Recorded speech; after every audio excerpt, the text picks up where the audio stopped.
Current ইলেকট্রিসিটিতে বা চলতরিতে আমরা আগের দিন যে টপিকটা পড়েছিলাম তারপর কি কন্টিনিউ করবো আজকে। ভাই আমি সবুজ কালিতে নিই, সেটা হচ্ছে ইএমএফ। ইএমএফ অথবা এটাকে আমরা বাংলায় বলি তড়িৎ চালক বল। ইএমএফ বা তড়িৎ চালক বল, বুঝতে পারলাম? তো তড়িৎ চালক বলের আমরা আজকে তড়িৎ চালক বল থেকে পড়বো। তো ব্যাপারটা কি তড়িৎ চালক বলটা বলছে, বাংলায় যদি তড়িৎ চালক বলকে ডেফিনেশন হিসেবে যদি বলি, বলছে কোনো তড়িৎ উৎসের মধ্যে দিয়ে নিম্ন বিভব, ধরো আমি এটা মানে তড়িৎ ক্ষেত্র যদি আঁকি, ইলেকট্রিক ফিল্ড, এখানে ধরলাম একটা নিম্ন বিভব, এটা উচ্চ বিভব, এবং এখানে একটা সোর্স অফ কারেন্ট আছে যেখান থেকে কারেন্ট ক্রিয়েট হচ্ছে। নিম্ন বিভব থেকে উচ্চ বিভবে, নিম্ন থেকে উচ্চ বিভবে, ভালো করে বুঝবে, একটা তড়িৎ ক্ষেত্রের মধ্যে ডেফিনেটলি তড়িৎ বিভব সৃষ্টি হবে, নইলে তো বল ক্রিয়েট হবে না। তড়িৎ উৎসের থেকে নিম্ন বিভব থেকে কোথায় যাবে? উচ্চ বিভবের দিকে। তড়িৎ আধান যখন স্থানান্তরিত হবে এখান থেকে যখন এখানে যাবে, ওই উৎসে, এই যে উৎস যেখান থেকে কারেন্ট ক্রিয়েট হচ্ছে, ওই উৎসে যে পরিমাণ তড়িৎ শক্তি উৎপন্ন হয়, এখানে যতটা তড়িৎ শক্তি উৎপন্ন হয় এখান থেকে এখানে নিয়ে যেতে, সেই পরিমাণ উৎসটিকে তড়িৎ চালক বল বলা হয়। কি বলে বলতে পারলাম?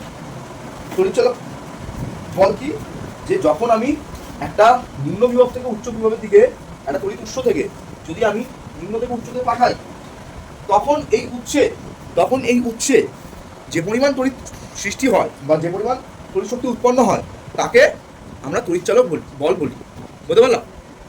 তার মানে ইংলিশ টার্মিনোলজিটা কি হবে? ইংলিশে যদি এক্সপ্লেন করি তাহলে হবে the cause which set up a potential difference. তাহলে কি বলছে? পোটেনশিয়াল ডিফারেন্স, ইংলিশ মাধ্যমটা বোঝো। পোটেনশিয়াল ডিফারেন্স মানে কি?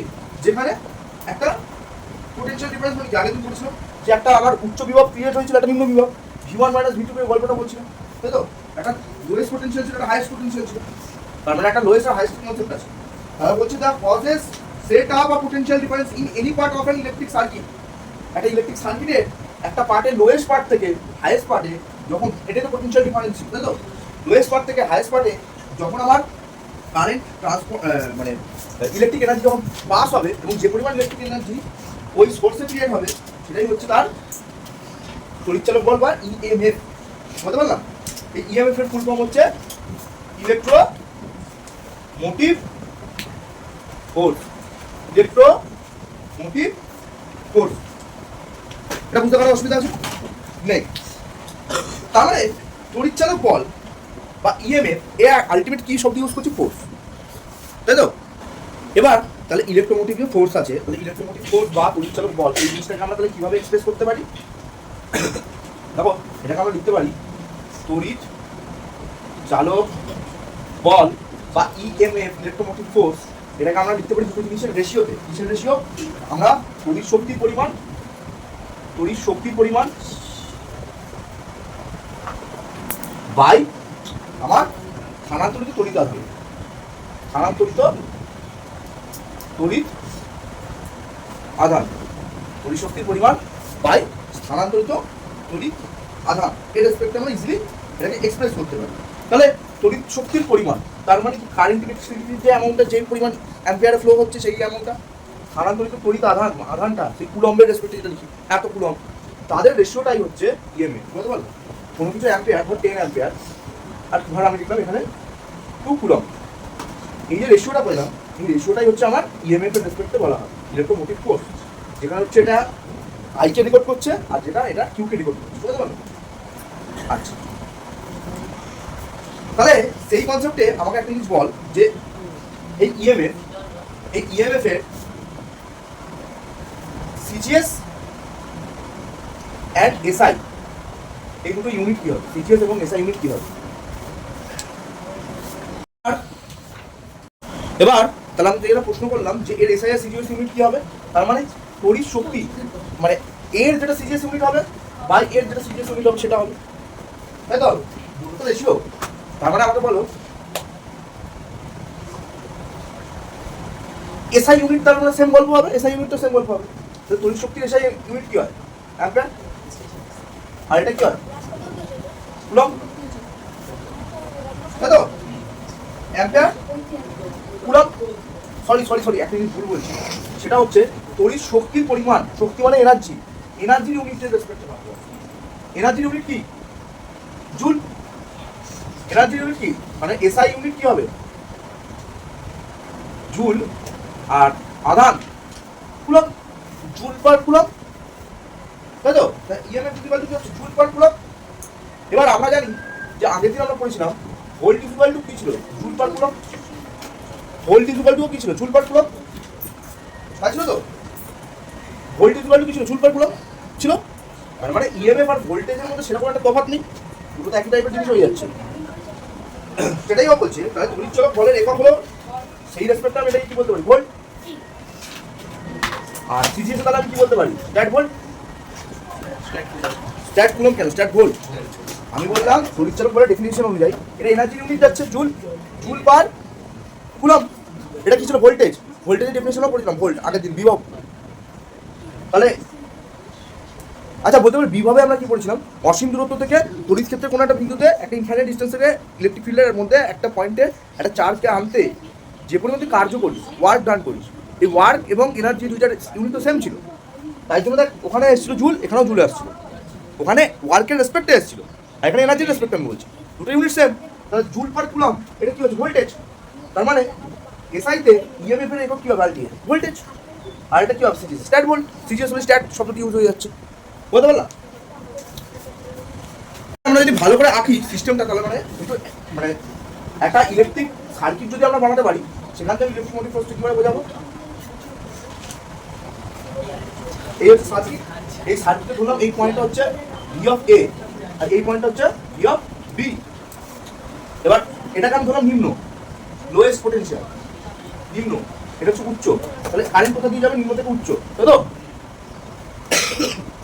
আর এটা হচ্ছে আমার সেই তড়িৎ উৎসটা, যেখান দিয়ে কি হচ্ছে? কারেন্ট ফ্লো হচ্ছে, তড়িৎ শক্তিটা যাচ্ছে, বুঝতে পারলাম? এইটা হচ্ছে সেই সিস্টেমটা, ইলেকট্রোমোটিভ ফোর্সকে এইভাবে এক্সপ্রেস করা হয়। একটা যে সার্কিট বিল্ড করতে পারি, যেখান দিয়ে ব্যাটারি হয়তো লাগিয়েছে, ওখান থেকে দেখ লোয়েস্ট পোটেনশিয়াল টু হাইয়েস্ট পোটেনশিয়ালে যাচ্ছে। এটা হচ্ছে ইলেকট্রোমোটিভ ফোর্সের একটা সার্কিট খুঁজে বোঝালাম, বুঝতে পারলাম?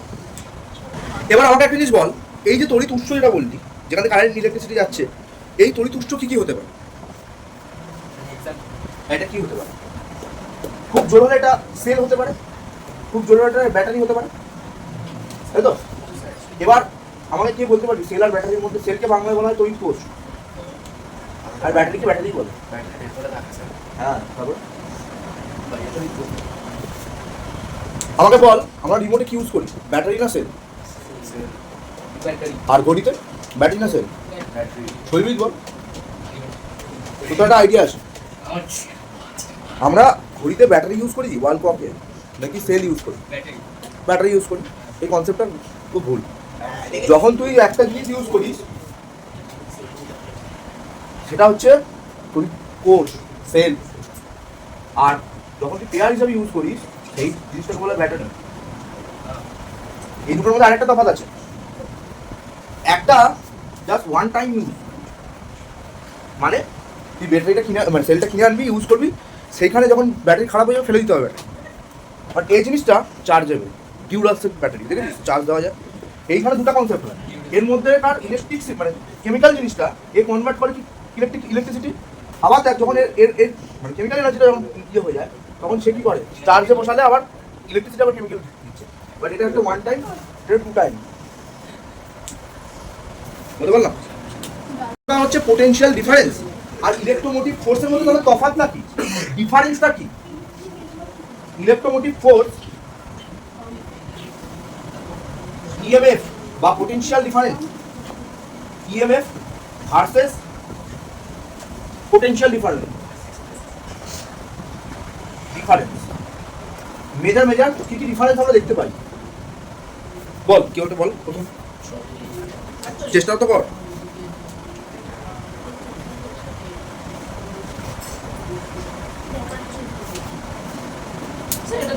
মনে রাখবি মেজার যেটা জিনিস, সেটা হচ্ছে পোটেনশিয়াল ডিফারেন্স অলওয়েজ আমরা দেখতে পাই কোথায়?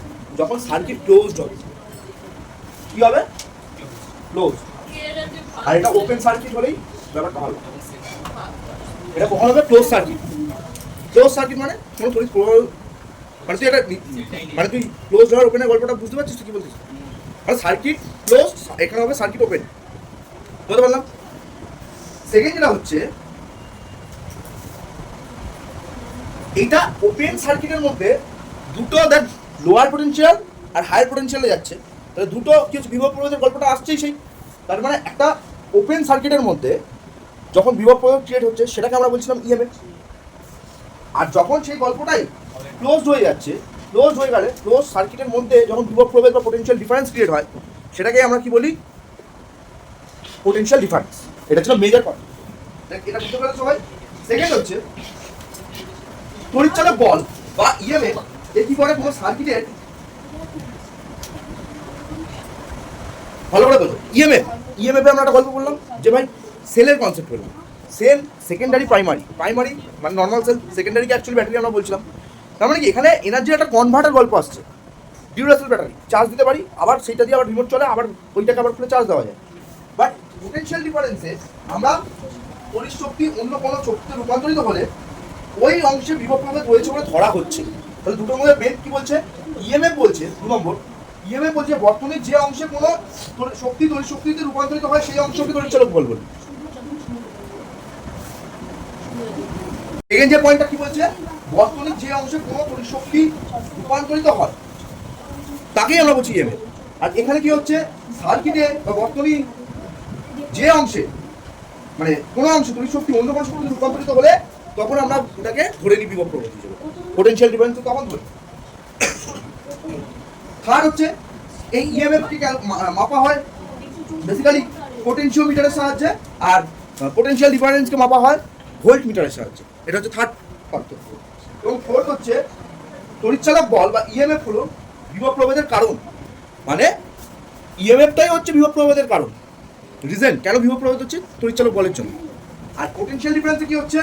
বিভব প্রভেদ হলো তড়িৎচালক বলের ফল, মানে পোটেনশিয়াল ডিফারেন্সটা হচ্ছে ইএমএফ এর রেজাল্ট, বুঝতে পারলাম? এটা হচ্ছে রেজাল্ট, এটা একটা মেজর পার্থক্য বললাম, বুঝতে পারলাম? এবার নেক্সট টপিক হচ্ছে তড়িৎ প্রবাহ মাত্রা। এখন এই জিনিসটাকে যখন মনে রাখবি যে পোটেনশিয়াল ডিফারেন্স, এটা বললাম যে লোয়ার টু কোথায় যাচ্ছে আপারে, এটাকে অনেকে এইভাবে এক্সপ্রেস করে, বলা হয় ধর তুই একটা বড় গামলা নিয়েছিস, ওকে, এটাকে তুই পাইপ দিয়ে অ্যাটাচ করেছিস, সাইফোন ঠিক নয়, তাহলে এটাকে এরকম ভাবে অ্যাটাচ করিস।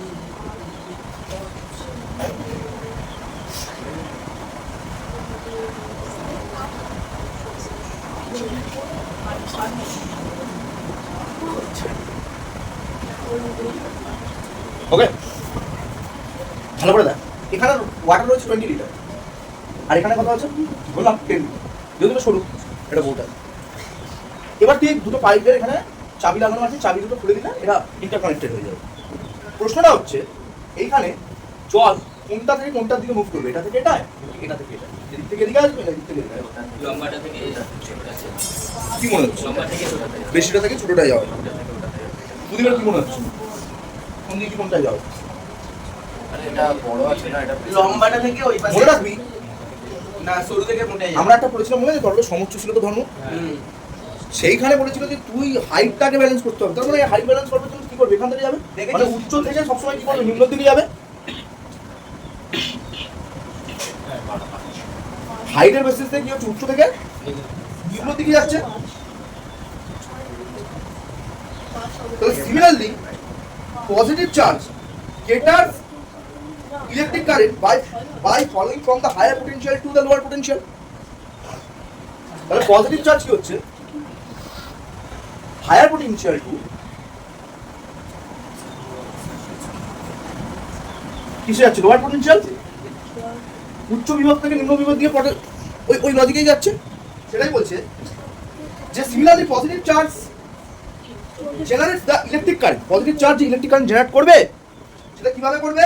সেটা following from the higher potential to lower potential, higher to lower দিকেও কিন্তু ফ্লো করবার চেষ্টা করবে। এটা বোঝাতে পারলাম? এই গল্পটা লাগবে।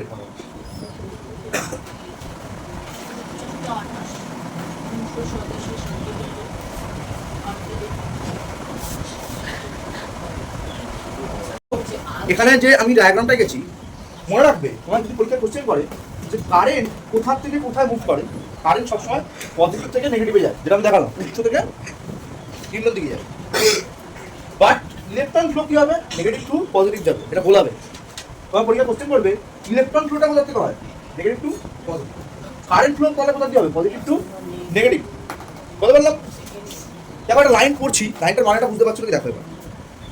বলছে in this way a continuous flow of the electrons will take the place from the negative charge body to the positive charge. তাহলে নেগেটিভ টু পজিটিভ যাচ্ছে electron flow to the positive charge body through the metallic conductor until both the charge body will acquire the same electrical condition. This is the called the current, electric current. তার মানে electric current flow হচ্ছে, তার মানে so that কি বলতে পারি, continuous flow of the of electrons through conductor under the influence of the electromotive force is called the electric current. মানে EMF এর রেসপেক্টে কন্টিনিউয়াস যদি এরকম ইলেকট্রন ফ্লো হতে থাকে সেটাকেই আমরা বলতে পারি ইলেকট্রিক কারেন্ট। এবং এর বাংলায় শুদ্ধ ডেফিনিশন আমি ইলেকট্রিক কারেন্ট কীভাবে বলতে পারি, কোনো পরিবাহীর মধ্যে দিয়ে তড়িৎ আধানের প্রবাহকেই আমরা বলতে পারি কারেন্ট।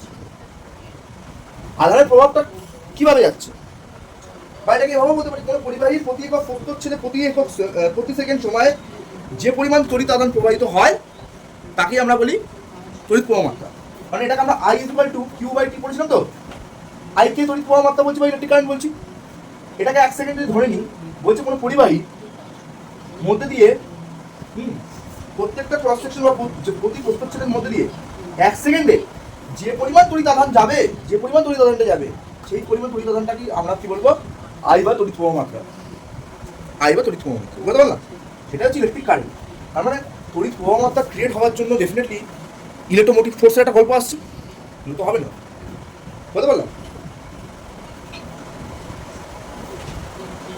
আচ্ছা, তার মানে ওটা বাংলায় ইংলিশেও যদি বলি যে ইলেকট্রিক কারেন্টের ডেফিনেশন কি, the amount of the positive charge that flows the through any cross section of a conductor in every second, প্রতি সেকেন্ডে, is called the strength of the current in the conductor. সেই কন্ডাক্টরের strength মানে ধর আমি একটা সরু তার নিয়েছি, দেখবি তাই জন্য দেখবি লেখা থাকে 0 অ্যাম্পিয়ার, এই 10 অ্যাম্পিয়ারের তার, দেখবি তারের গায়ে লেখা থাকে অ্যাম্পিয়ার। এর মানে কি, এই তারটাকে তুই প্রত্যেকটা যদি ক্রস সেকশন কাটিস, ওই তারটা প্রত্যেক 1 সেকেন্ড সময় ওর মধ্যে দিয়ে 10 অ্যাম্পিয়ার করেই নিয়ে যেতে পারবে, মানে 10 কুলম আধান নিয়ে যেতে পারে 1 সেকেন্ডে। আই ইকুয়াল কিউটি এর মানে হচ্ছে 1 সেকেন্ডে ও 10 কুলম নিয়ে যেতে পারবে, সেটাকেই ও বলছে যে 10 অ্যাম্পিয়ার ওর ক্ষমতা। তাহলে এই মানে এর মধ্যে কত কারেন্ট নিতে পারে, 10 অ্যাম্পিয়ার, হাইয়েস্ট 10 অ্যাম্পিয়ার। এর থেকে বেশি দিলে কী হবে, পুরো ছাই হয়ে যাবে, শর্ট সার্কিট হয়ে যাবে, বুঝতে পারলাম? পরীক্ষা কোশ্চেন করেছে আই এর এসআই অথবা সিজিএস ইউনিট কি। আমাকে দেখো আই এর যদি এসআই ইউনিট জিজ্ঞাসা করে, তাহলে দেখো আই এর এসআই ইউনিট মানে কিউ এর এসআই ইউনিট, টি এর এসআই ইউনিট। তাহলে আই এর এসআই ইউনিটকে আমরা কি বলি, অ্যাম্পিয়ার, এবং কিউ এর এসআই ইউনিট কি হয়, কুলম। তাহলে এটা কি হয়, সেকেন্ড, কুলম পার সেকেন্ড, এটাই হচ্ছে অ্যাম্পিয়ার। তুমি চোখটা আমি বলতে পারি না 1 ampere equal to 1 coulomb per second, তাই তো, 1 কুলম পার সেকেন্ড, এটা বলতে পারি তো। তার মানে এখানে কি ইমপ্লাইজ করছে, সিটা এখানে আছে, তাহলে সি ইকুয়াল টু কি, এটা ডিভাইড আছে, ডিভাইড মাল্টিপ্লাই হয়ে যাবে, তাহলে এ ইনটু কি হবে, এস সেকেন্ড, তাহলে coulomb equal to ampere into second. এটা হচ্ছে এদের মধ্যে একটা রিলেশন, কুলম হচ্ছে অ্যাম্পিয়ার ইনটু সেকেন্ড, বলতে পারলাম? বুঝতে পারলে তো? এবার আমার পরীক্ষা কোশ্চেন করেছে 1 অ্যাম্পিয়ার বলতে কি বোঝে, তাহলে কি বলবো, কোনো পরিবাহীর প্রতি একক, যেটা ডেফিনেশন করি, কোনো পরিবাহীর প্রতি একক প্রস্থচ্ছেদের মধ্যে দিয়ে, প্রত্যেকটা ক্রস সেকশনের মধ্যে দিয়ে 1 সেকেন্ড সময় যদি 1 কুলম আধান প্রবাহিত হয় বা ক্যারি ফরওয়ার্ড হয়, তাকে আমরা 1 অ্যাম্পিয়ার বলি। তাহলে 1 অ্যাম্পিয়ার কি বলবো, কোনো পরিবাহীর মধ্যে দিয়ে প্রতি সেকেন্ডে 1 কুলম পরিমাণ তড়িৎ আধান প্রবাহিত হলেই তাকে আমরা 1 অ্যাম্পিয়ার বলবো। এই ছাতার মধ্যে কিছু নেই অত বলি, বুঝলাম? এবার তার মানে আমি এখন অব্দি কি পেলাম, তড়িৎচালক বল, বিভব প্রভেদ, তড়িৎ প্রবাহ মাত্রা, ইলেকট্রিক চার্জ, এইসব গল্প। পরীক্ষাটা কোশ্চেন করে বল, বল মানে কি, ফোর্স ভার্সেস তড়িৎচালক বল, এটাকে বলা হয় ইএমএফ। এই দুইটার মধ্যে তফাৎটা কি, এই দুটোই বল বলছি, হলেও এই দুটো ডিফারেন্ট ফিজিক্যাল কোয়ান্টিটি কেন। দেখো সংজ্ঞা অনুসারে কি হয়, বল মানে কি, এফ ইন্টু এম এ, আর ওখান থেকে আমরা বলের একটা ডেফিনেশন করেছিলাম, কার্য ইন্টু বল ইন্টু সরণ। তাহলে বল ইন্টু কি, বল ইকুয়াল টু কি হবে, কার্য বাই সমান এই সরণ, কার্য বাই সরণ। এই ফোর্স আমরা করেছিলাম work equal to F into D ছিল, তাহলে আমাকে কি বের করতে বলছে ফোর্স, তাহলে ফোর্স ইকুয়াল টু কি হচ্ছে W/D, মানে কার্যবাহী সরণ। বুঝতে পারলাম? এবার তড়িৎচালক বল কি ছিল? তড়িৎচালক বল ইএমএফটা ছিল তড়িৎ শক্তির পরিমাণ বাই স্থানান্তরিত তড়িৎ আধান। তড়িৎ শক্তির পরিমাণ বাই স্থানান্তরিত তড়িৎ আধান, মানে যে পরিমাণ আধানটা ক্যারি ফরওয়ার্ড হচ্ছে ওই সেকেন্ডে। বুঝতে পারলো? এবার এর মধ্যে কার্য তড়িৎ শক্তি, এই কার্য এবং তড়িৎ শক্তি দুটো কি একই জিনিস? বল, কার্য আর তড়িৎ শক্তি কি একই জিনিস? আরে জুলের সূত্র পড়িস নি তুই? যতটা কৃত কার্য করবি ততটাই এনার্জি পাবি। তাহলে কার্য আর আরে কার্যের ইউনিট ওই জন্য আমি প্রথমেই তো বললাম। তার মানে এই দুটো কিন্তু আলাদা জিনিস নয়, তাই তো? এদের একক মাত্রা সব কিছু এক, কিন্তু সরণ ও তড়িৎ শক্তির যে আধান, সরণ মানে কি স্থান পরিবর্তন, আধান, তাহলে আধান আর সরণ তো একই জিনিস নয়, তাই জন্য এই দুটো আলাদা। এই দুটোর মধ্যে যে কমন কোশ্চেনটা হচ্ছে ওপরের কোশ্চেনটা, তলার কোশ্চেনে দুটো ফিজিক্যাল কোয়ান্টিটি আলাদা জিনিস, দুটো আলাদা জিনিসকে ডিকোড করে, তাহলে কি করে ইকুয়াল হবে? বুঝতে পারলাম? আচ্ছা, লাস্ট টপিক ওহম সূত্র। দেখো ওহমস ল বা ওহমের সূত্র কি বলছে? ওহমস ল বলছে তাপমাত্রা এবং অন্যান্য ভৌত অবস্থা যদি তুই অপরিবর্তিত রাখিস, আনচেঞ্জ রাখিস, কোনো একটা পরিবাহীর মধ্যে দিয়ে, হ্যাঁ, তড়িৎ প্রবাহ হলে প্রবাহ মাত্রা মানে আই ওই পরিবাহীর দুই প্রান্তের বিভব পার্থক্যের সমানুপাতিক হয়। মানে এটা যদি ভি অফ এ হয়, এটা যদি ভি অফ বি হয়, এবং এর মধ্যে দিয়ে আই যদি ফ্লো হয় কারেন্ট, মানে প্রবাহ মাত্রা হয়, তার মানেও বলছে ও বলছিল এই দুটো প্রান্তের মধ্যে একটা পোটেনশিয়াল ডিফারেন্সটা ডিরেক্ট প্রপোর্শন হবে আই এর সাথে, এটা ল বলেছিল।